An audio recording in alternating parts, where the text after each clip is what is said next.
Paulo Freire, a escola pode libertar?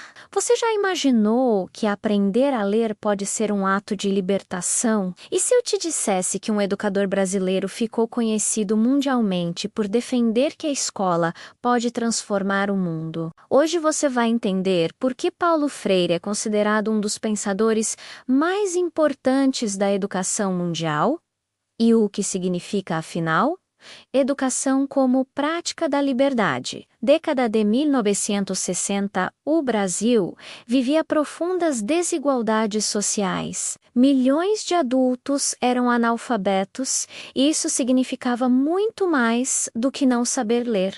Significava não poder votar, não compreender seus direitos, não participar das decisões políticas. É nesse cenário que surge Paulo Freire, a grande ideia de Freire. Freire defendia algo revolucionário.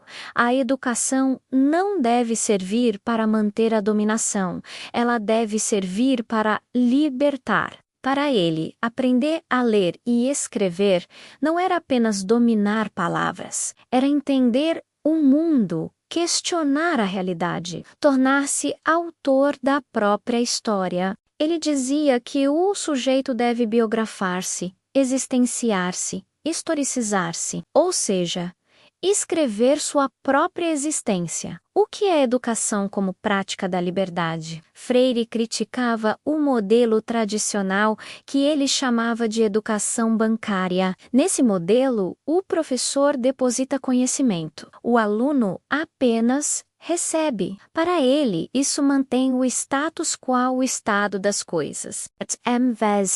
Ele propôs uma educação dialógica baseada no diálogo, crítica participativa, enraizada na cultura popular. A escola deveria partir da realidade do aluno, da sua subcultura, da sua vivência, porque ninguém aprende de verdade desconectado da própria história. Alfabetizar é conscientizar. Uma das maiores contribuições de Freire foi na alfabetização de adultos, mas ele não ensinava palavras soltas. Ele trabalhava com palavras do cotidiano das pessoas. Trabalho, terra, salário, a partir dessas palavras. Surgiam discussões sobre condições de vida, direitos, justiça social.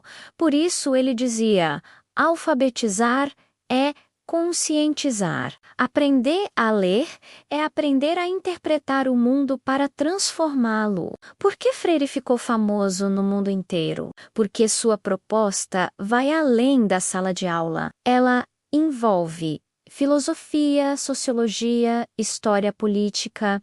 Humanismo. Freire não acreditava que a educação sozinha mudaria o mundo, mas acreditava que ela desperta a consciência crítica. E quando as contradições da sociedade se tornam visíveis, a acomodação se torna insuportável. O que isso tem a ver com a escola hoje? Pensar a escola pelos ideais freirianos é entender que a escola não pode estar isolada da comunidade. Ela precisa conhecer seu entorno, ouvir as famílias, dialogar com a realidade social, praticar gestão democrática, porque, para Freire, o ser humano se humaniza no diálogo. Expressar-se implica comunicar-se, e comunicar-se implica participar.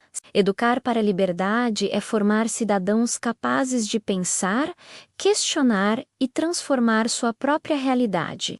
Curiosidade histórica. Você sabia que Paulo Freire foi exilado durante a ditadura militar?